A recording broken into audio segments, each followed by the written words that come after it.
ओम श्री परमात्मने नमः। नमो भगवते वासुदेवाय।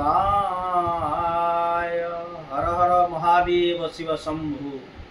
सर्वप्रथमे इष्टमूर्ति ठाकुर श्री श्री शिशुमत महाप्रभु गौर चरणारविंद शतकोटि भक्ति प्रणाम निवेदन समर्पण करुअछि। आज आम वर्तमान अच्छे उत्तर प्रदेश काशी निकटवर्ती वाराणसी निकट श्री गुरु को श्री शिवंकर स्वरूप शतकथि भक्तिवृत प्रणाम निवेदन समर्पण करुअछि। पवित्र जो गंगा नदी कूल कथा अच्छी आम शास्त्र कहते जे गंगा विचारु थाई मने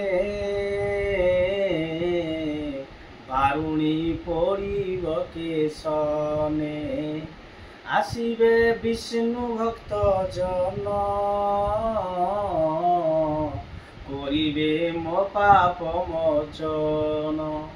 आज माँ गंगा आज चिंता करुचंती समस्त भक्त महान महान पापी समस्ते आसी मोर कूल स्नान करते समस्त पाप को धौत करते धोई दियंती। ई भलिया चिंता करी करी गंगा समस्त पाप धोई धोई से करे मु होउची मध्य दिन पापी है। तेणु मोर पाप केमिति जीव समस्त लोक किए ब्रह्म हत्या करिछि, किए गो हत्या करिछि, किए परस्त्री हरण करिछि, किए चोरी करिछि, किए जीव हत्या करिछि।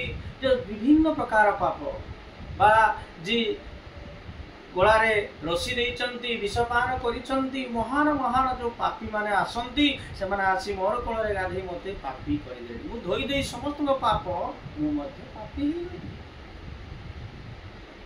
तो मने मने आज गंगा चिंता करुचंती मोर केमिति पाप नष्ट होई जिवो। ई भलिया चिंता करू करू शास्त्र कहउचंती निर्जास आसिला। शास्त्र कहउचंती मोर जेते बेले विष्णु भक्त माने से कहउचंती मो पाप केमिति नष्ट हबा बा धौत हबा मो पुणी पुनर्बा समस्त पाप को मोर मध्य खंड नहीं मो पवित्र होई जीवी। ये कथा जेते बेले चिंता करंती माँ गंगा एठी हम शास्त्र कहउचंती जे से कहउचंती 12 वर्ष थरे बारुणी पड़े जो महाबारुणी स्नान से बारुणी स्नान रे कोन हुए ना गंगा विचारु थाई मने बारुणी पड़िब केशने आसिबे विष्णु भक्त जन करिबे मो पाप मोचन।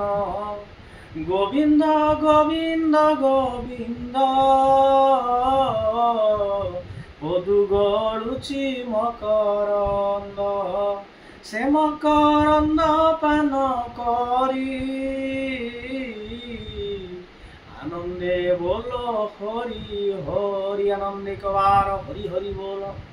तेणु कथाटी हूँ गंगा आज कहते मोर भक्त मैंने आसबे बारुणी बेले कौन विष्णु भक्त मैंने आसी मोर कोଳରେ मोर स्नान कले बा साधु सन्त मैंने आसी मोरी कोଳରେ स्नान कले मोर सबु पाप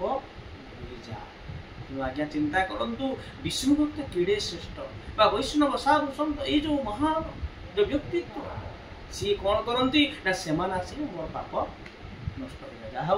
समय अतिक्रांत होची जो से भाया से गंगा नदी कूल अवस्थान करुचे काशी निकटवर्ती बारुणी स्नान। पुणी आगामी अध्याय आलोचना करवा। कथा हर हर महादेव शिव शंभु।